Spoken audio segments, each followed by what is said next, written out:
Dear students, good evening. आज मैंने आपको जो 15 क्वेश्चन लिखाए थे, उसके जो मैंने 6 क्वेश्चन आंसर आपको पहले ही भेज दिए थे। बाकी के जो क्वेश्चन नंबर 10 तक उनके आंसर भी आज भेज दिए हैं आपको। तो वो आपने अपने फेयर कॉपी पे उतार लेने हैं, और जो आपको लर्न करने के लिए बोला था वो भी आपने लर्न कर लेना है।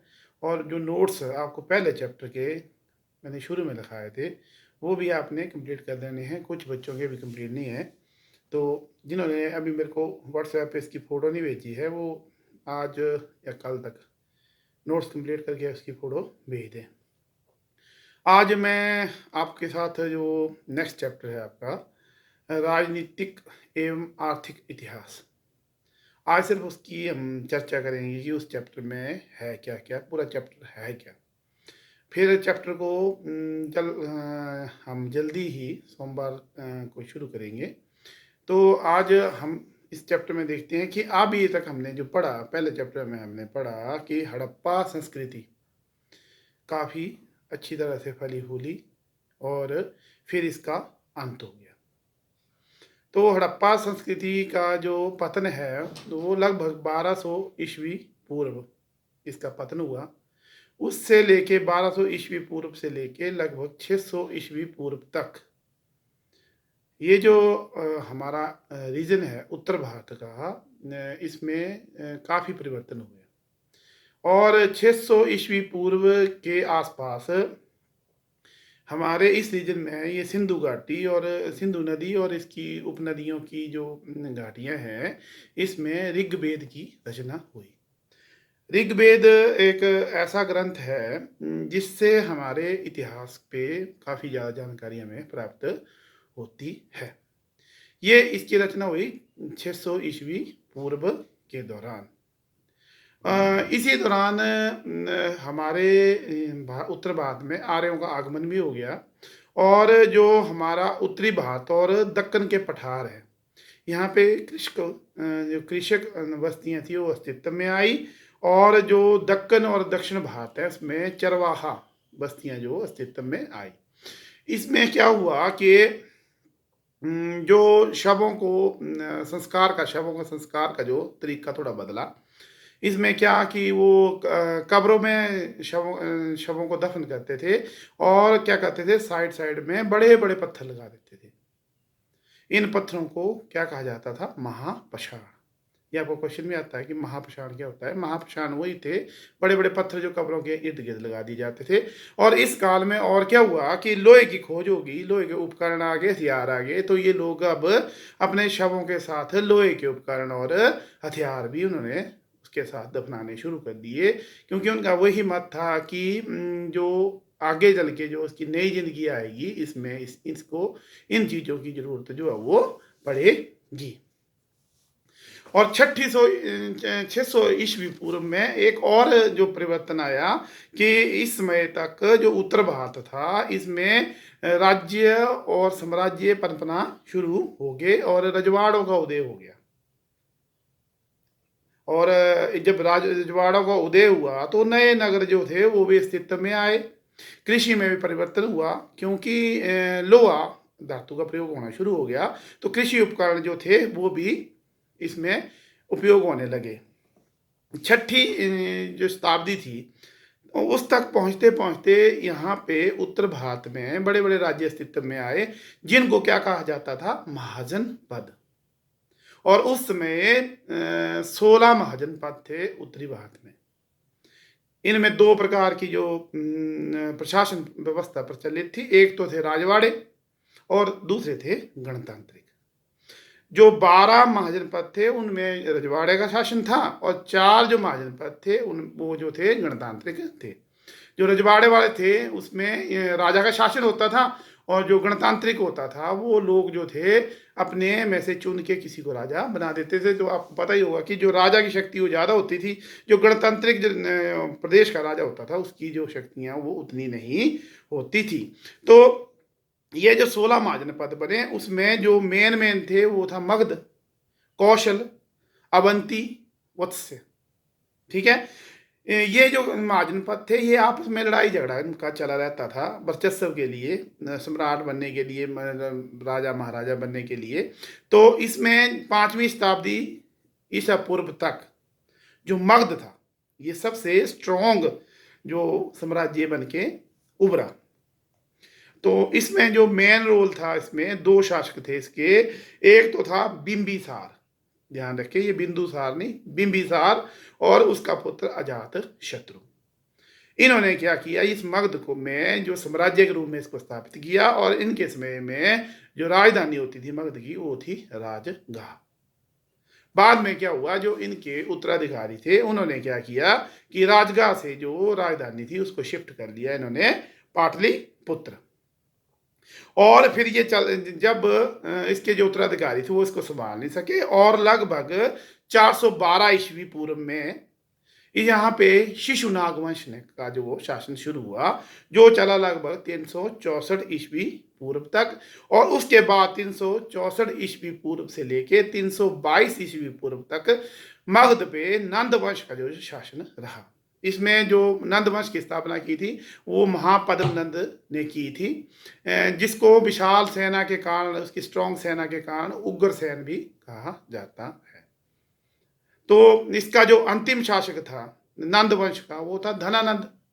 तो धनानंद को किसने हराया था, ये तो आपने चंद्रगुप्त मौर्य जो आपका सीरियल था उसमें भी देखा होगा कि विष्णुगुप्त और उसका जो शिष्य था चंद्रगुप्त, इन्होंने क्या किया था 321 में मगध का जो ये लास्ट नंद वंश का शासक था धनानंद, इसको हरा के मौर्य वंश की यहाँ पे स्थापना की थी। और ये मौर्य वंश की स्थापना जो है वो भारतीय इतिहास में एक बहुत ही ज़्यादा महत्वपूर्ण समय रहा है, और इसके बारे में हमें काफ़ी जानकारी जो वो उपलब्ध हुई है। तो उसकी जानकारी के मुख्य स्रोत कौन कौन से थे, एक तो था जी उस समय जब ये चंद्रगुप्त मौर्य था, इसके समय में इसने यूनान का जो शासक था सेल्यूकस उसको हराया था। तो उसने एक अपना दूत भेजा था इसके राज दरबार में पाटलिपुत्र में, जिसका नाम था मैक्सथनीज, और उसने एक बुक लिखी थी, किताब लिखी थी जिसका नाम था इंडिका। तो इस इंडिका जो बुक है उससे भी काफ़ी ज़्यादा जानकारी हमें मौर्य साम्राज्य के बारे में मिल जाती है। और इसके अलावा जो इसके जो गुरु थे, जो महा प्रधानमंत्री थे इसके, कौटिल्य या विष्णुगुप्त, उन्होंने एक बुक लिखी है अर्थशास्त्र, नाम के लिए अर्थशास्त्र है, उसमें सारा राज प्रबंध के बारे में लिखा हुआ है। तो उससे भी हमें काफ़ी ज़्यादा जानकारी जो है वो मिलती है मौर्य साम्राज्य के बारे में। और किससे मिलती है कि उसी समय एक विशाखा दत्त हुए हैं, उन्होंने एक नाटक लिखा है जिसका नाम है मुद्रा राक्षस। उसमें भी इसके मौर्य साम्राज्य के बारे में काफ़ी जानकारी मिलती है। और जो जैन धर्म के ग्रंथ हैं, बौद्ध धर्म के ग्रंथ हैं उस समय के, उनमें जानकारी है इसके मौर्य साम्राज्य के बारे में। और जो ब्राह्मणों के पुराण वगैरह है उनमें जानकारी है। ये इनसे सबसे क्या है, ये हमारे स्रोत हैं किसके, मौर्य साम्राज्य के बारे में जानने के लिए। तो उसके बाद जो हुआ था, उसके बाद जो अगले इसके इसी वंश में हुए वो हुए बिंदुसार और फिर उसका पुत्र अशोक। बिंदुसार ने भी काफ़ी जो साम्राज्य को बढ़ाया। और उसके बाद जो बड़ा मशहूर जो इस वंश का सबसे मशहूर शासक रहा वो था अशोक। अशोक ने आप जैसे मानते हैं अशोक महान भी बोलते हैं, इसका काफ़ी ज़्यादा नाम आज तक भी चलता है। हमारे जो आपका सरकारी जो उसका चिन्ह है हमारा भारत का, वो भी इसी के अशोक स्तंभ से लिया गया है। तो इसको अशोक महान भी कहा जाता है कि कलिंग युद्ध के बाद जब बहुत खून खराबा देखा उसने, तो उसने युद्ध से तौबा कर ली। उसने तौबा कर ली तो जी जब युद्ध ही नहीं हुए तो जो सेना थी वो दुर्बल होगी, सेना जब लड़ेगी नहीं तो उनको युद्ध का कहाँ कितना अभ्यास रहेगा।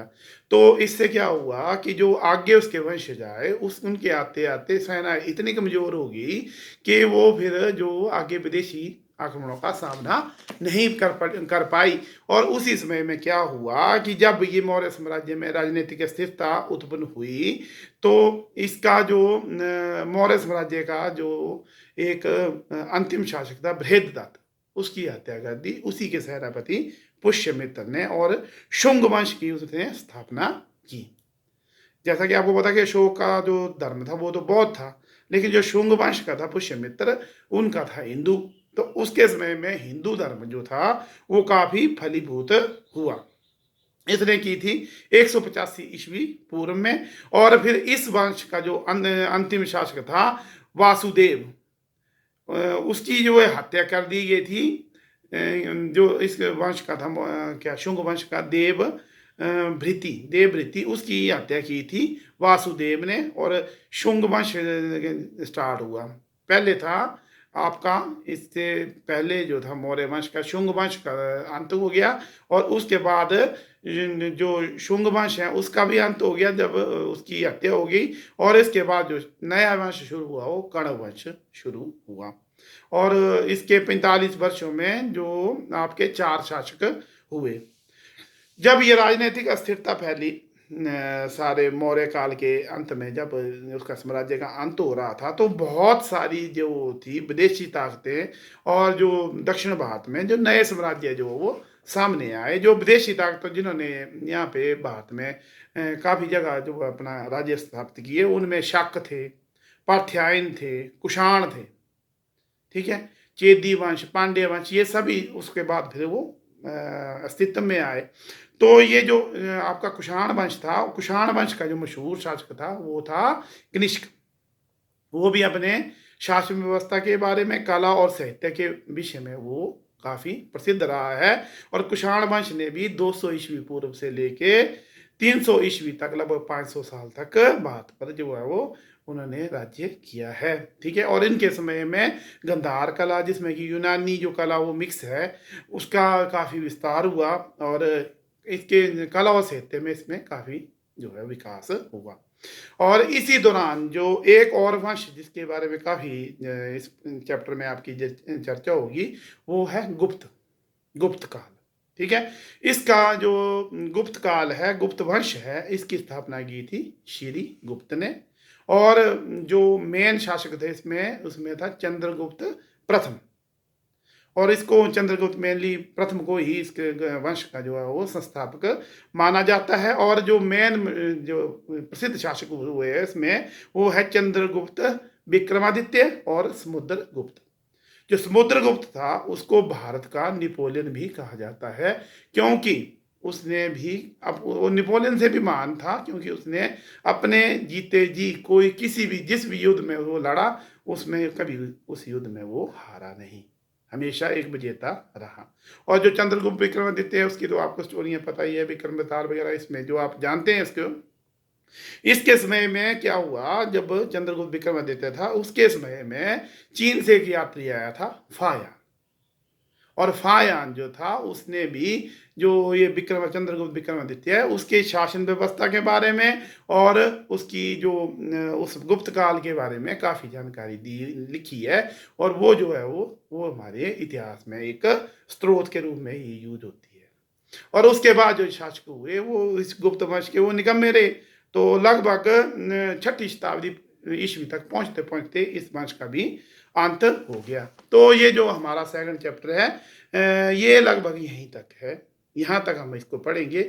ये सारा मैंने कंक्लूड कर दिया चैप्टर, आपको 10-15 मिनट में पूरा बता दिया कि इस एक्चुअली पूरे चैप्टर में है क्या। तो जब हम इस चैप्टर को शुरू करेंगे, आपने ये लेक्चर सुन लिया तो आपका इसमें इंटरेस्ट जो है वो इस चैप्टर में क्रिएट होगा। तो मेरा यही आपको एक सुझाव है कि मैं इसके नोट्स शेयर करूंगा, तो नोट्स जो है आपने लिख लेने हैं। और जब भी आप मेरा लेक्चर या कोई मेरी जहाँ पे ये सुनते हैं, तो साथ में अगर आप अपना इसके साथ नोट्स रख लें, तो आपको वही चीज़ें मैं क्लियर करता हूँ जो आपको मैंने नोट्स में भेजी होती है। तो आपको क्लियरिटी जो है वो ज़्यादा अच्छे तरीके से आएगी। तो अब चैप्टर जो है वो हमने बाद में शुरू करना है, तो आपको जो काम दिया उसको कंप्लीट कर लें। तो टिल देन, थैंक यू।